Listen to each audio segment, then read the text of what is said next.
morning everyone. I need to be standing in this part of the room because my remote control device is not working.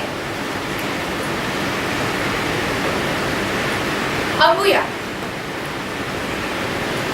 gluey-starch, national food of Brunei. So that's pretty much the information I got when I first tasted Ambuyat. But I was very curious about what's it made of, where does it come from, and more importantly, the process by which the main ingredient comes in this national dish of Brunei. So in my presentation today, I will take you through an introduction. Then I will be explaining you about the process of Ambuyat, so that by the time I reach my conclusion, you would know that how Ambuyat gets from the plant right into your plate. So to begin with the introduction, let me start with something that's very familiar.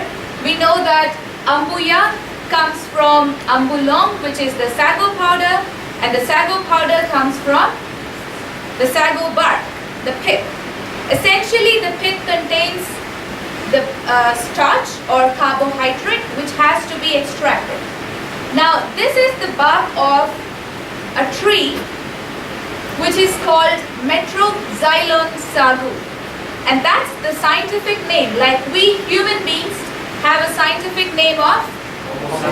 Exactly. So this is the scientific name of this tree which provides Ambuyat. Now this dish was more popular as a staple food, providing starch, much like rice, mainly during the Second World War, during the Japanese occupation, when there was shortage of rice, people used Ambuyat. So I was very interested to know more about it, and I got an opportunity to visit an Ambulung making plant in Tutong. I was in a program with Dr. Yabit Alas of UBD, and we visited this plant, which is a Sago Factory and which is managed by Mr. Yong Ming Leong, and this factory is in Tutong. So now I'll tell you the process that I recorded and I learnt myself. So the process from Ambuyat, right from the plant to the plate, goes in three steps. The first step is debarking. The second step is pulping, and the third step is cooking. Let's begin with the first step. First step is essentially debarking, which means you just have to peel off the bark from the log that you can see, and this is done in this way. We cut off a piece of the trunk, so you get a sizable portion, and then we use a iron rod, a strong one, and then you peel it off. It looked very simple to me until I tried it myself. So you take off the bark of the tree trunk. These are moments when you realize it's such a waste of space. But after like 100 attempts, I could debark. So you got an idea, right? You take the bark off, and the white thing that you saw inside is the pith. Now the pith contains your starch, but it also contains fiber. So the fiber has to be separated from the pith. So that brings us to the next process, which is pulping.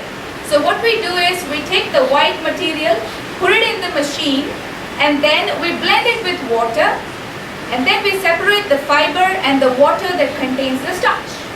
I'll show you that process in a while. So this is how it's done. We take the white bark,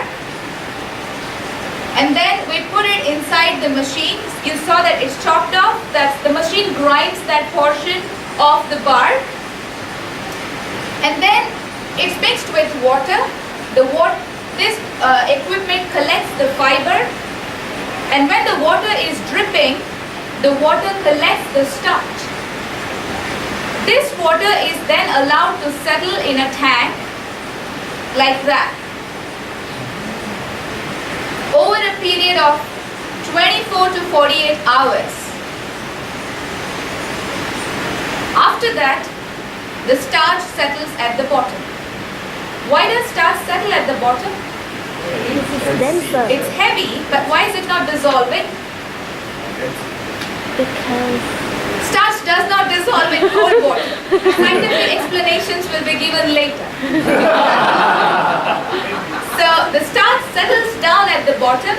The starch water is decanted, just thrown away. The starch is dried in the open, and then it's packaged in packets that we buy from the shops. Alright? So moving on to the next part, that is cooking. Most of you might be familiar where we use hot water. On the contrary, starch dissolves in hot water, and that process where you see the gel-like formation is called gelatinization. That is, the starch bonds bond with water bonds, making it more viscous, and it's an irreversible process called gelatinization. If you cannot remember this term, you can just call it magic. Because that's what it is to me. So Mr. Leong demonstrating how the ambulung is cooked. You take the powder and put hot water and you stir it continuously to make a homogeneous mixture. For a pro, it will take like a couple of minutes. And then you just have to wait for it. The gelling is taking place between the starch and the hot water.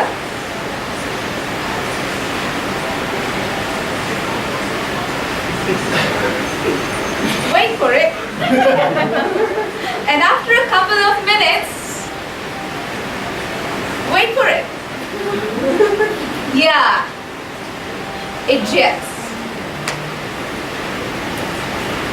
It's a gel because it's the only thing that comes into picture here is temperature.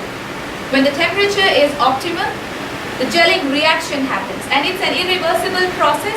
You may not be having ambuyat on a date because it hardens soon and then you cannot eat it.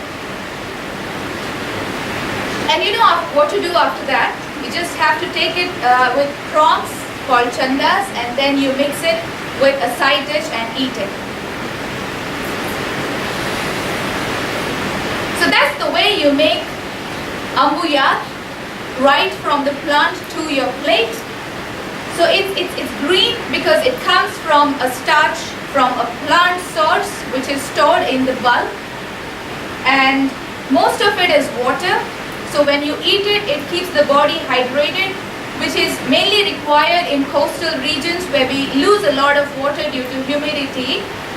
It's also a clean process because the entire process is eco-friendly. The waste product that comes out can be biodegraded or used in an alternative process like mushroom cultivation and other small-scale industries. And also it's yum. With most of the other condiments that comes along, it's yum. Though it in itself doesn't taste much. And it also has, the sago bark has some kind of worms growing inside the bark, and this is the larva stage. It's called calamari in Brunei Malay, and the scientific name I cannot pronounce it. You can read it. This is now being marketed as a source of protein, but I saw people eating it live. I was told that when you eat it live, it tastes like coffee, white coffee, and when you fry it and eat it, it tastes like egg. Yes. And that's the story from how you get ambuyat from plant to plate.